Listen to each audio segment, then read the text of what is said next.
Hey y'all, I finally figured out why I'm not into the UFC like a lot of other people. I finally figured out why I'm not into MMA, UFC, why I don't be watching it like that. After I watched Jon Jones in his display with Donald Trump, ain't no brothers in there I identify with. Ain't no brothers in the UFC I identify with at all. Like watching John, two things can be true, y'all. Jon Jones can be one of the greatest, if not the greatest UFC fighter we've ever seen, right? And he also can be one of the biggest raccoons we've ever seen in the UFC ever. Him bowing down to Donald Trump like that, getting down on his knee, holding his hand, acting like he's preparing to ask him for his hand in holy matrimony. I mean, handing over his belt, bowing to him. That was a shameless display. I'm talking about, fam, that was top tier buck dancing, butter biscuit eating, boot licking, raccooning at its finest. And I'm like, bro, what is going on? I mean, Jon Jones shouting him out, President Donald Trump, and then bowing to him and all of that. Like, what are you bowing, getting on your knees? That's shameless display. Shameless display. And that's why I don't really, and I'm trying to figure it out for the life of me. That's why I'm not really into UFC. At least in boxing, we didn't have some buck dancers. We didn't have some bootlickers in boxing for sure. Floyd Mayweather didn't start off that way. He was pro-black at first, and he went to the bootlicking route because he figured out when he started rubbing elbows with certain people who were upper echelon and the, I guess when he started rubbing shoulders with the elites in society, he started buck dancing, telling Colin Kaepernick he need to just be worried about getting a starting job in the NFL, that kneeling ain't gonna help nothing. And then when he went to the Gucci store after Gucci had the racist apparel and was out in front of the Gucci store telling us, you know, I'm my own leader, I do what I want to do, giving black folks his you know what to kiss, right? But even with Floyd Mayweather's and certain other individuals, we had Muhammad Ali. Recent times, Deontay Wilder, he marching in the streets with black Americans in Chicago, right? Marching in the street with us, he's standing up for black folks at every turn. You know, he's always showing that he got love for black people. When racist acts happened, Deontay was always standing against it. Errol Spence, another brother, always showing that he was on code with his people all the time, right? Recently, Terrence Crawford checked Teofimo Lopez for the comments about Monkey and all of that, and you know, people, other black fighters checking. Ryan Garcia, Devin Haney, them checking them about them racist remarks he been saying about black folks, all of that. At least we got them type of brothers in boxing, and that's probably why I gravitate to boxing much more. In UFC, majority of them brothers got a slave mentality. Majority of them. Like, I'm talking about, it is terrible. And I'm looking at this, and I'm like, fam, like when I watched that Jon Jones bowing down to Donald Trump, handing the belt over to him, smiling, skinning and grinning, holding his hand, bowing down, and just all, thank you, thank you. It looked like a scene from Django. The buck fighting scene in Django, it looked just like that. Like, it looked like a Mandingo proud that he just won for his massa, and he just so happy to just an honor to do well for him. It just looked crazy. It looked crazy. And I'm saying this, bro. I'm looking at it, all the brothers in there be having this type of mentality. Majority of them. I remember Kevin Holland. He gave Donald Trump an N-word pass after his win at UFC 302, right? He gave Donald Trump an N-word pass. You can say the word. I'm gonna give you your black card. All of that, right? What are we doing? Handing people black cards to say, and passes to say the N-word? Are you serious? Non-black people? You handing non-black people passes to say the N-word, clowned out. Then when Ryan Garcia was out there talking all that, you know, saying disparaging remarks about black people, you know what I mean? And talking about how he'd unalive black people and he wished he could unalive George Floyd again. After he was saying all of that stuff, here come Jon Jones, skinning and grinning, smiling all in Ryan Garcia's face, dapping him up, all in his face, taking pictures with him, all in videos, smiling all over his face, right? Then I just thought about all this stuff. Even Daniel Cormier, right? Daniel Cormier, oh my God. Kobe Covington. I'm sorry, I'm stuttering. Kobe Covington. He going at LeBron James with his MAGA apparel on and MAGA this, Make America Great Again. And I know some of y'all black folks finna come on here and try to champion. That doesn't mean he's racist. I told y'all, most people who fly under that MAGA umbrella have anti-black, they speak anti-black rhetoric. A lot of them are identify as anti-black racists. A lot of them say disparaging things about black people on a regular basis. How do I know that? I told y'all, when I was in grad school at Arkansas State University in Jonesboro, Arkansas, right after I graduated from my HBCU, Mississippi Valley State University, I went to Arkansas State for grad school. When I was there, this is the time during the 2016 election, most cars that had MAGA stickers on them also had Confederate flags on their cars. Arkansas was a place I seen the most Confederate flags I ever seen in my life in Jonesboro, Arkansas, in the state of Arkansas, period. Right? And the same cars that had them Confederate flags on their cars also had MAGA stickers all on their car, all on their front yard. Okay, so you tell me what's that's about. Why is MAGA, why is that so appealing to anti-black racists? Why? Okay, anyway, let me get back to what I'm saying. So after Kobe Covington was going at LeBron James with his MAGA apparel and Make America Great Again and all of that, antagonizing black folks with all of that, here come Daniel Cormier. He was talking about Kobe Covington, but he was talking about Kobe in another instance. But he was, I love Kobe, but I don't, it was something not even about the hat. But Daniel Cormier, Daniel Cormier looked like he one of them brothers that would act like racism never existed in his life. Like they be looking like that. A lot of the brothers in UFC all look like if they see black women, they are running the other direction and be like, ew. All of them look like that.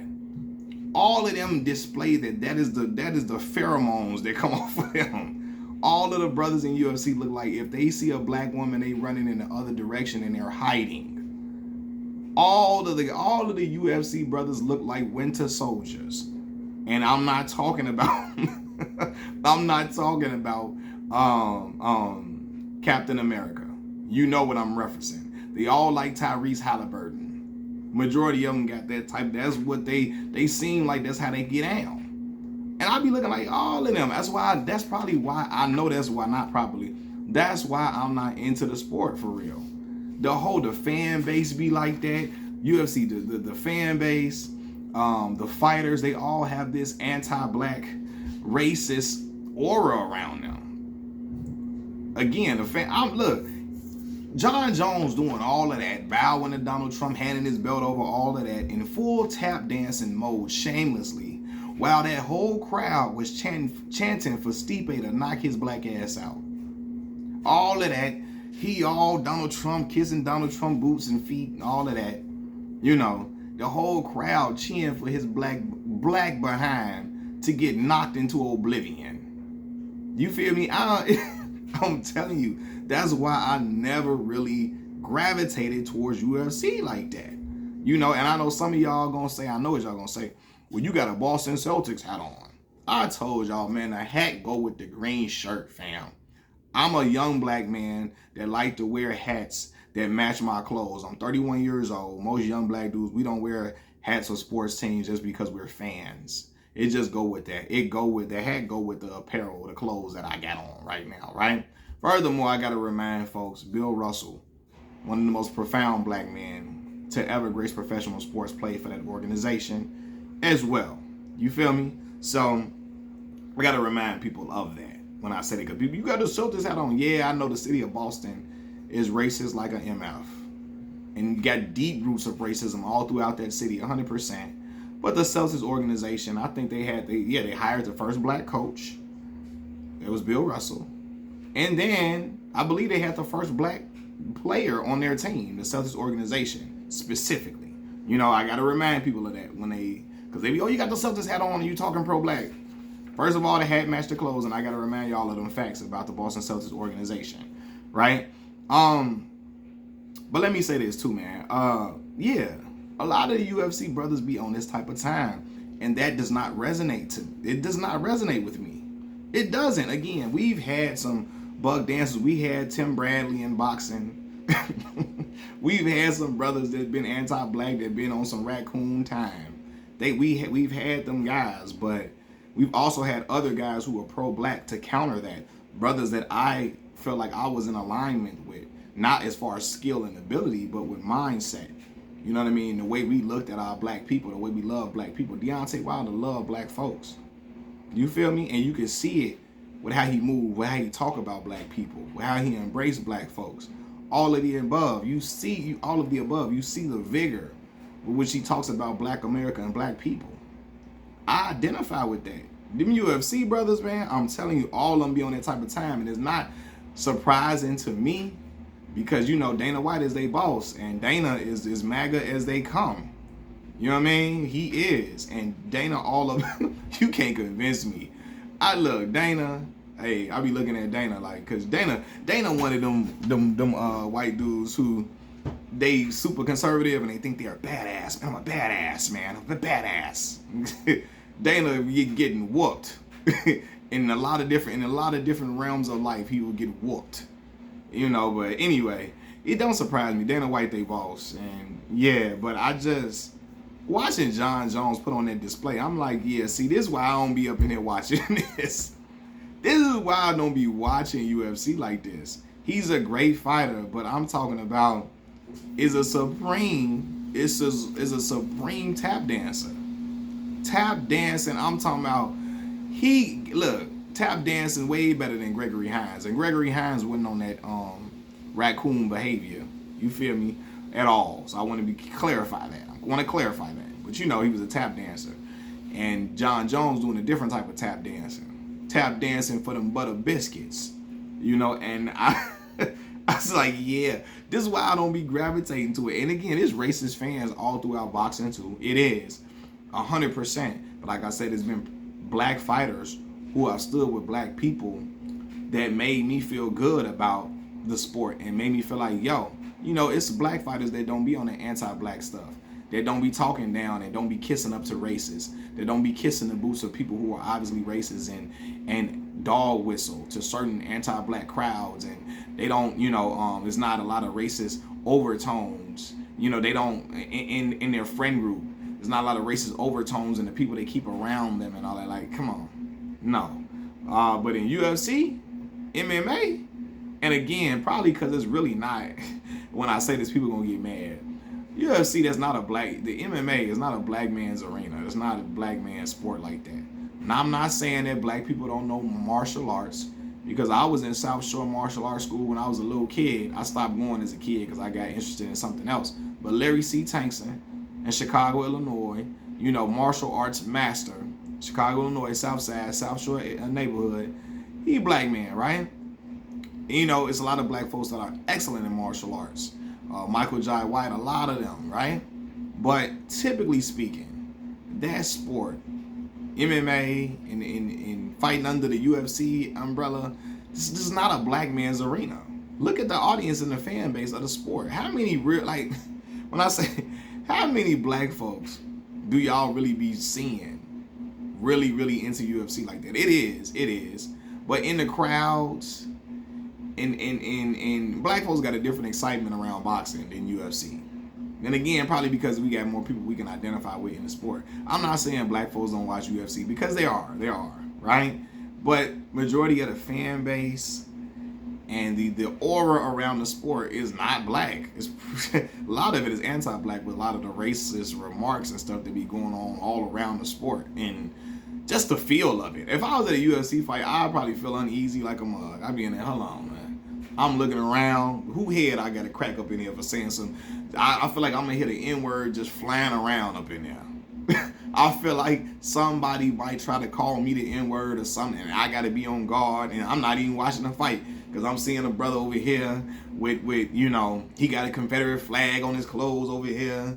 This brother over here, he calling black folks all type of remarks and names. This dude over here, he's saying the N-word in a rap song when it's playing. Like, yeah, I would just be too distracted. I'd be ready to rumble up in a UFC fight for real. I couldn't even be up in that arena like that. I couldn't, you know. And again, I'm not saying black folks don't do, I'm not saying black folks don't do mixed martial arts. I'm not saying none of that, you know. But what I'm saying is that yeah, that sport is really not. It's not a black man's environment at all. You know, it's just not. You know what I mean? Boxing is more of the black folks' environment for real, more than anything. And again, I grew up watching boxing, so I've always had an affinity for that because I grew up watching it. But yeah, man, I'd be like, why is all the UFC, the black men under the UFC, they be weirdos, man? A lot of them be weirdos, tap dancers. I'm talking about straight up bug dancing. Why do they be like this? What is going on? Again, majority of them look like if a black woman ran their direction or tried to wink at them or talk to them, they would hide in the bushes. I'm talking about if it was a pile of snow, they would jump under the pile of snow to get away from the black woman. It looked like they would say, ew, if a black woman come their way. They just run a mile up the hill. I don't know, man. But again, seeing Jon Jones in that mode, I said, look at this brother here. This looked like a scene from Django. This looked like a deleted scene from the movie. All we needed was Calvin Candy to be standing right next to Donald Trump and saying, oh, you want to dance for one of my Jimmies? This my Jimmy right here. My Jimmy, this broken down Jimmy. That's what it looked like, boy. I was waiting for Calvin Candy and Steven to walk from the back. And I was waiting for Steven to holler, who is this N-word on that nag? Who is this N-word in this ring shaking my master's hand like this? Anyway, man, Machiavelli Mills TV. I'm out, y'all. Peace.